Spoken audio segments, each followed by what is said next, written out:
Hello cinema പ്രേമികളെ! ഏറ്റവും പുതിയ cinema വിശേഷങ്ങളുടെ മറ്റൊരു വീഡിയോയിലേക്ക് സ്വാഗതം. അപ്പോൾ സമയം കളയാതെ നമുക്ക് വീഡിയോയിലേക്ക് കിടക്കാം. Welcome to VIP Cinelog. Drishyam 3.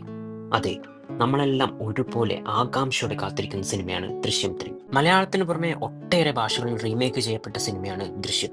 അതിൽ ഏറ്റവും ശ്രദ്ധിക്കപ്പെട്ടത് അജയ് ദേവിഗൺ അഭിനയിച്ച ഹിന്ദി ദൃശ്യം 1ഉം 2ഉം തന്നെയാണ്. ദൃശ്യം സിനിമകളിലെ ആ ഒരു സസ്പെൻസ് എലമെന്റ് നഷ്ടപ്പെടുന്നതുകൊണ്ട് മലയാളത്തിലും ഹിന്ദിയിലും ഒരേ സമയം ദൃശ്യം 3 ഇറക്കണമെന്ന ആവശ്യവുമായി ഹിന്ദി സിനിമയുടെ അണിയറ പ്രവർത്തകർ ജിത്തു ജോസഫിനെ സമീപിച്ചിരുന്നു. പക്ഷെ അതിനൊന്നും തീരുമാനമായിരുന്നില്ല. ഇപ്പോഴിതാ ഹിന്ദിയിൽ ദൃശ്യം 3 ആദ്യം തുടങ്ങാൻ അവർ ശ്രമിച്ചതായി ജിത്തു അറിയിക്കുന്നു.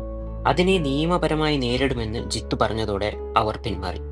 അല്ല പിന്നെ, നമ്മുടെ സ്വന്തം ദൃശ്യം ഏത് പാട്ടായാലും ആദ്യം മലയാളത്തിൽ തന്നെ ഇറങ്ങണം. ഈ വീഡിയോ നിങ്ങൾക്ക് ഇഷ്ടമായാൽ ലൈക്ക് ചെയ്യുക, ഷെയർ ചെയ്യുക.